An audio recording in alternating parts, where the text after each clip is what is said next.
Kalau di segmen sebelumnya, Pak Quraisy sudah menjelaskan bahwa Allah tidak akan mengubah suatu keadaan suatu kaum jika kaum itu tidak akan merubah nasibnya sendiri. Betul Tidak begitu, Pak? mengubah apa yang ada Apa yang ada dalam dirinya. Baik, kita lanjutkan. Apa kita beri kesempatan dulu Ibu untuk Ya, bertanya? silakan, Ibu. Silakan. Silakan. Bu. Terima kasih Pak Ustadz Pak Quraisy. Tadi kan dikatakan bahwa perubahan itu bisa terjadi apabila tidak hanya satu orang manusia, tetapi dengan sekelompok atau banyak manusia ya. Dan perubahan itu kan apakah harus mulai dari sejak anak-anak masih kecil ataukah sebaiknya kan harusnya orang-orang yang sudah dewasa yang menjadi panutan, karena perubahan merupakan perubahan yang besar, merubah suatu budaya ibaratnya. Budaya sehingga dapat merubah perilaku manusia yang ada di dalam kaumnya itu. Di sini di Indonesia misalkan ya. Jadi bagaimana menurut Bapak Ustadz, di mana di sini banyak sekali orang-orang panutan, tokoh yang mempunyai suatu hal-hal yang berbeda ya, yang memungkinkan orang mengikuti yang mana gitu loh, menjadi tokohnya ya. Menurut Bapak bagaimana bisa merubah ini kalau dengan banyak tokoh yang menjadi panutan?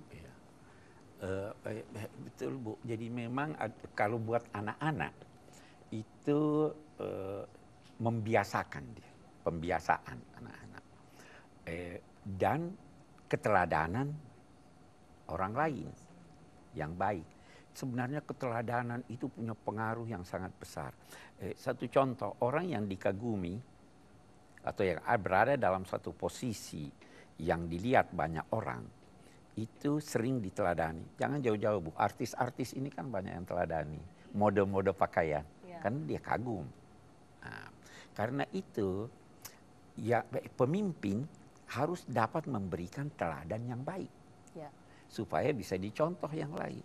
Kalau keteladanan yang diberikannya itu tidak baik, pasti menular kepada yang lain. Dan penularan itu tidak terasa. Persis seperti penyakit. Ya, terasa sedikit kalau dibiarkan, atau seperti kalau kita mau contoh konkret di dalam ini, seperti kaca, cermin. Sehari kena debu, dibiarkan, besok dibiarkan, akhirnya karatan. Itu yang terjadi dalam masyarakat umat manusia.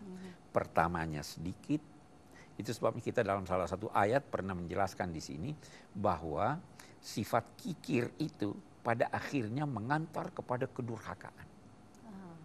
Itu juga sebabnya orang disuruh belajar untuk berkata jujur. Karena sekali dia berkata jujur, besok dia berkata jujur, akhirnya terbiasa. Dengan itu. Begitu juga sebaliknya. Jadi benar sekali Ibu, ini kita harapkan deh mereka yang berada pada posisi yang dilihat banyak orang, supaya memberikan keteladanan. Insya Allah. Nah, baru bisa menular ini kepada yang lain. Soalnya masyarakat kita selalu melihatnya ke atas ya. Iya, kita sifat masyarakat kita seperti itu, melihat ke atas. Baik, kita lanjutkan ayat kita, Pak. Kita lanjutkan ayat kita, bagus. Ayat kita kemudian menyatakan, Inna syarrad dawabi indallahi alladzina kafaru fahum la yu'minun. Sesungguhnya